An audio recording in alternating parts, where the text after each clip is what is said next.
Hi, Shabbat Shalom. This is Daniel John Lee with Torah Restoration Ministries. My website is www.spiritandtorah.com. This is my weekly Sabbath or Shabbat Shalom podcast, and today I want to talk about the end times. Specifically, I want to talk about a very controversial verse that you can find in Matthew chapter 24, Luke chapter 21, and Mark chapter 13. And this is a verse that I'm sure many of you have heard quoted many, many times and referred to many, many times. And that verse is, "But of that day and hour knows no man, no, not the Son, or the angels in heaven." Now, the religious for thousands of years have taken that one verse from those three different chapters. And they have said that because of what Yahshua said, there is no way that anyone can ever find out or know when Yahshua is going to return to planet Earth. Well, there's a very big problem with interpreting that verse that way. First of all, most who are familiar with prophecy, and most of you who have hopefully read the book of Daniel and the book of Revelation, will know that there is something referred to by both Daniel the prophet and Yahshua as the abomination of desolation. And if you read all the different references to the abomination of desolation in both the book of Daniel, in the Gospels, and in the book of Revelation, you will discover that there are approximately 42 months, or about 1,260 days, or 1,290 days, depending on which scriptures and context you're looking at, between the event of the abomination of desolation and the end of the tribulation, or the moment that Yahshua returns. So, at the very least, when the abomination of desolation occurs, everyone who has even a modicum understanding of the scriptures and prophecy will know the day and the hour of Yahshua's return. All they have to do is count 42 months, or 3.5 years from that point, and they will know the day and the hour that Yahshua is going to return to planet Earth. Now, does this mean Yahshua somehow lied when he said, "No man knows the day or the hour"? Well, no. Yahshua simply was saying that back when he delivered those words in the first century, that no man, neither he, nor the angels in heaven, nor anyone else on earth, except the Father only, knew about the timing of the end times. But obviously, that wasn't going to apply forever. But there's something else I want to point out. If you read these scriptures in context, you'll find that the verse just before Yahshua makes the statement, where he says, "No man will know the day or the hour," he makes a very interesting statement. He said, "But the heavens and earth will pass away, but my words will never pass away.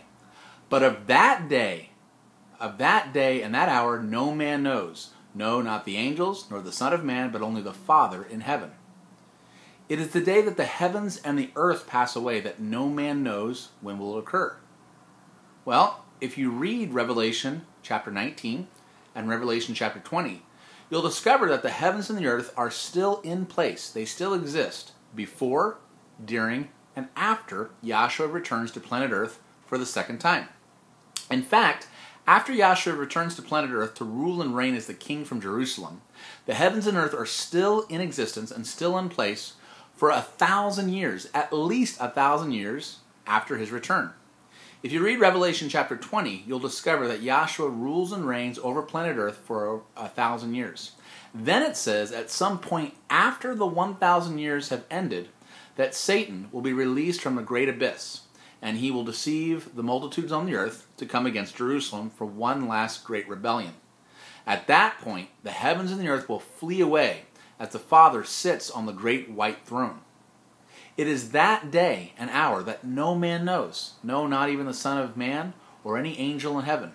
It happens at some point after the 1,000 years. No one knows when that day or time will happen. I challenge you, go to Matthew 24, go to Luke chapter 21, and go to Mark chapter 13. You will discover that in all of those chapters, without exception, that the verse just before Yahshua says no man knows the day or the hour, that he says and makes reference to the passing of the heavens and the earth. It is that day and hour that I believe Yahshua is specifically referring to when he says that no man will know the day or the hour. It really has to mean that, because as I said, at the very least, when the abomination of desolation occurs, everyone will know, at least those who have studied Scripture, that it'll be about 42 months or 3.5 years from that point when Yahshua will return. At that point, those people living on earth will know the day and the hour of Yahshua's return. It's very, very, very clear. Also, there's many scriptures, both in the passages that I've brought up and also in some of the epistles that Paul writes about and in the book of Revelation, that clearly state that it is the wicked who will have no idea what is happening and when it is happening. Daniel also makes reference to this in Daniel chapter 12.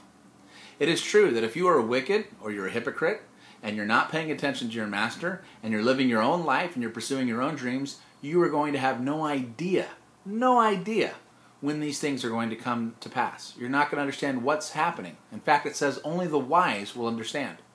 So it is upon the wicked that these events will come as a thief in the night. But Paul specifically says that the righteous, it will not come upon them as a thief in the night. That we are to be watchful, ready, and sober. That we will understand the times and seasons.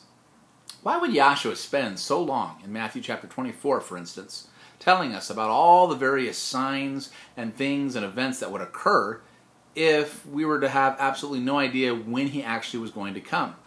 He gives us several signs, and those signs are evident in the scripture. One of the major signs he gives is when Israel becomes a nation. Well, Israel became a nation. A decree went out in November of 1947, and that decree became an official declaration in May of 1948. It has now been almost 70 years since that declaration was made. 70 years from the moment that Israel became a nation will be in the year 2017.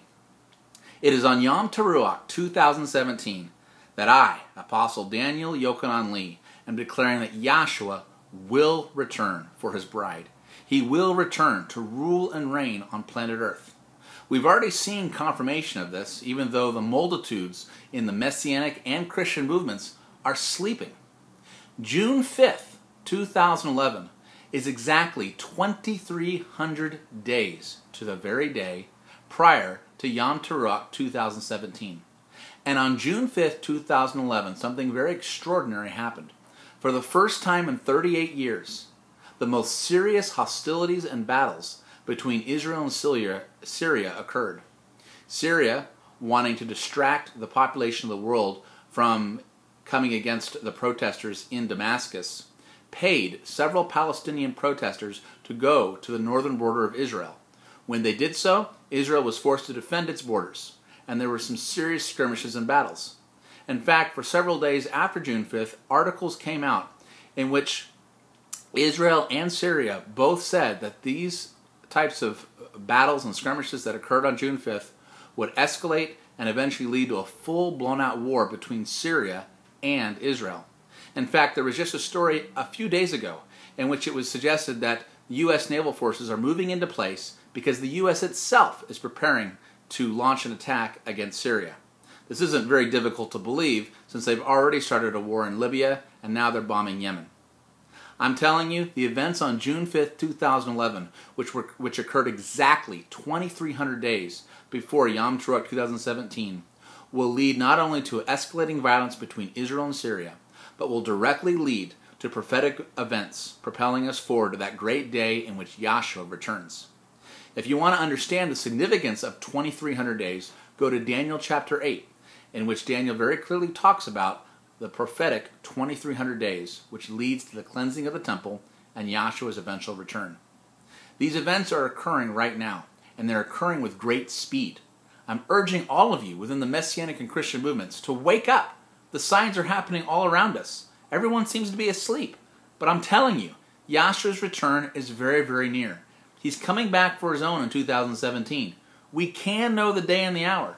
The signs and everything that Yahshua told us to look for, they are coming to pass. Everything is falling into place. Go to my website, spiritandtorah.com, and read the trilogies of articles. I have 8 of them that are up toward the top of my website, and you'll understand why, scripturally, we can know the day and the hour when Yahshua is returning. He's coming back. But as Yahshua prophesied, most are asleep. And as Yahshua said, will there be faith when he returns? Indeed, that's the question for the hour. Shabbat Shalom. This is Daniel Lee.